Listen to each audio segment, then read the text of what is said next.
Hey friends, I am on my way home and posting this update from the airport for day 13. Excuse me, I'll arrive at the very beginning of day 14, but I wanted to share really quickly something that I thought would be fun. Often people will wonder what I do, and when I start to talk about global mission strategy and helping the church partner together to finish the Great Commission, and innovating in mission and things like that, it may not make very much sense because there's not a lot of people that do that. There's not a lot of organizations that do that. So I wanted to share something that maybe illustrates that for you. So I'm going to do a little demonstration here. I hope that's okay. There we go. And I'm just going to make that full screen. So one of the ways we can strategize is using research to help us know where to send missionaries and what the needs are in the Great Commission. So this is a map of India. This is from a research ministry called Inherit Initiative. Their website is inheritinitiative.org. It's led by an Indian man who has a doctorate in artificial intelligence and has been an entrepreneur in the past and felt the Lord lead him into ministry and into this type of innovative uh, mobilization ministry. So this is the country of India. You see there. Well, India has 36 states, and so as you zoom into the country of India, you can you keep going through to sub districts. So the software has broken down India into obviously its states and districts and sub districts and wards, and eventually you get to the village level. And so here in this ward, I believe I'm still getting used to the terms.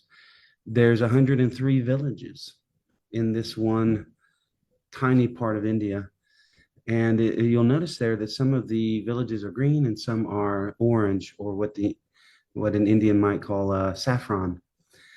And if you look to the left, you'll see this kind of code, this key, which tells us that the green villages have a church. They have at least one or two churches in those villages. And then the saffron villages don't have a church. And so if you're one of the hundreds, thousands, maybe ministries seeking to reach India, you can use this data to say where should we send our next missionary?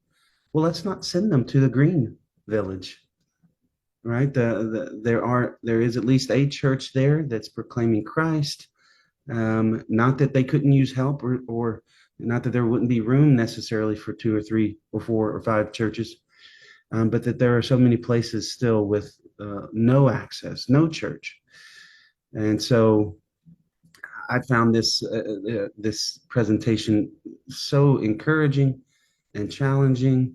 It's set up to where approved ministries, when they see a church established in one of these villages, or even they hear from a partner ministry, no, there's a village there, sorry, a church in in that village there, then they can come in and update the information for that village. And so it's really crowdsourcing in a lot of ways, just awareness of where the church is and where the church is not. And so maybe today, pray for India. 1.45 billion people in India, about a billion Hindus, 2 or 3 million Muslims. The church is growing in India. There's so much of the country untouched by the gospel so far. But this is a tool that I believe can help mission leaders, missionaries, get the gospel to the places it hasn't been yet. So I hope that's an encouragement to you. Hope that helps make sense a little bit of what I do, the kinds of things that Lazan is involved in. So um, please continue to pray for sleep on the plane when I need to sleep and being awake when I need to be awake. I'd love to be able to not have too much jet lag when I get home. But the Lord knows what I need. And thank you for standing with me over these days. I probably won't send a day 14 update. Instead, in a few days, I'll try to just share some takeaways from the trip as a whole. All right. Thank you. Bye bye.